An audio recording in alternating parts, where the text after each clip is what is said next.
It's one of my best videos of the year so far on hog behavior, what happened in this hunt. Just a little bit of explaining I have to do. It's going to be a lengthy video, but you're going to see a lot of stuff that maybe you haven't seen of hogs, and a little bit of behavior, a little bit of tactics, what to look for. So this hunt there was a lot of changes, a lot of on the fly going quickly, and a little bit of patience that paid off with a great video. Now, this was a coyote hunt at the beginning, and it switched into a hog hunt when I came to the second field. I heard some coyotes, and I was actually moving in on them. And the first piece of footage you're going to get is the first encounter with the pigs.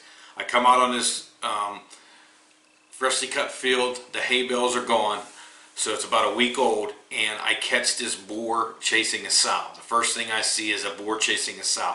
Now, they head over to a group of, I'd say 10, maybe to 18 piglets.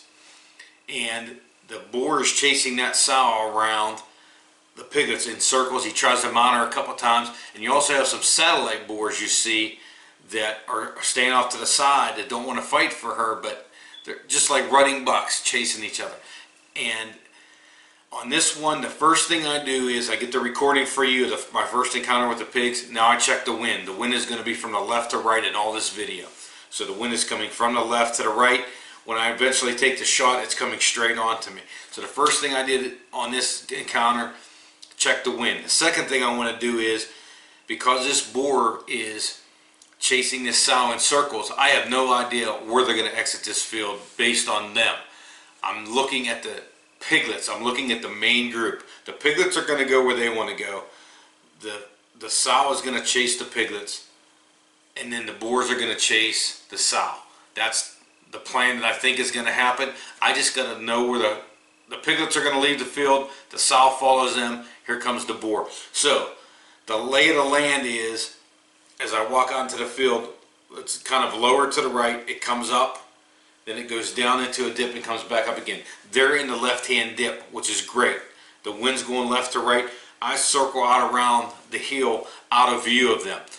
Problem is, I make a mistake. But when a boar is chasing or a buck is chasing a doe, they allow us to make mistakes. I come up over the hill, and I'm looking directly at the top of the hill, and these pigs come over the hill at me. I cannot shoot. You'll see the power lines in the background. It's not a safe shot. I'm on these pigs. I need them to exit the field to the right with the way they were heading. There's a road that leaves that field and goes into another field. If they continue to come, I got a 50-yard shot, and I got great footage for you. They're coming that way. You may even hear me talking in here. They're coming. It's going to be a great video. I see the pig that I want, this big boar that's chasing.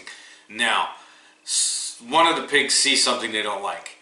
They don't smell me. The wind is in my face, but they see something. They run back out into the field over the hill. So I don't panic in these situations. I know I'm going to get back on those pigs. A lot of activity, and there's a lot of changing. So I'm going to get back onto these pigs. I don't panic when they go over the hill. I can't take a safe shot, and you'll see in one of the videos that's where I cannot take the shot. But what I do is, I know that they're probably going to go over the hill, and then they're going to hang back to the brush in the ditch. They like to run that ditch. So I got to get up along the wood line, and that's what I do. I stalk the wood line. I'm coming up on the group again, and I catch another thing that I've seen in the past. Is these boars chase these sows so much that they wear themselves out, and they will lay down and catch a cat nap out in the middle of the field as they're chasing and as other boars are chasing. So as I'm sneaking up to the group, I want that big boar. I'm really got my mind set on getting that big boar. I come upon a sleeping pig in the field. Now, when that pig is laying there, I do not know how big it is until it gets up. So I want that pig to get up. I'll judge how big it is. If it's a smaller one, I'm going to let that pig go to the group and get back on the bigger one. This pig stands up, and it's a pretty good looking pig, so I take him right there. I think that I'll be able to get back on that other group. That sow in heat is going to hold them boars. I mean, I heard them in the thick stuff after I shot. I heard them chasing for a good half an hour afterwards. So I think I can get back on those pigs. But there's just a lot of things in this hunt that changed really quickly, from a coyote to a pig hunt to they saw me and I was patient. Other times I had to hurry up. So this is a typical stalking hunt for me, and I just want to show you this. Check it out. It's a little bit long video, like I said, but it's worth it for the behavior. Thank you everybody for liking and subscribing and supporting me, and stay tuned for many more videos to come. Thank you.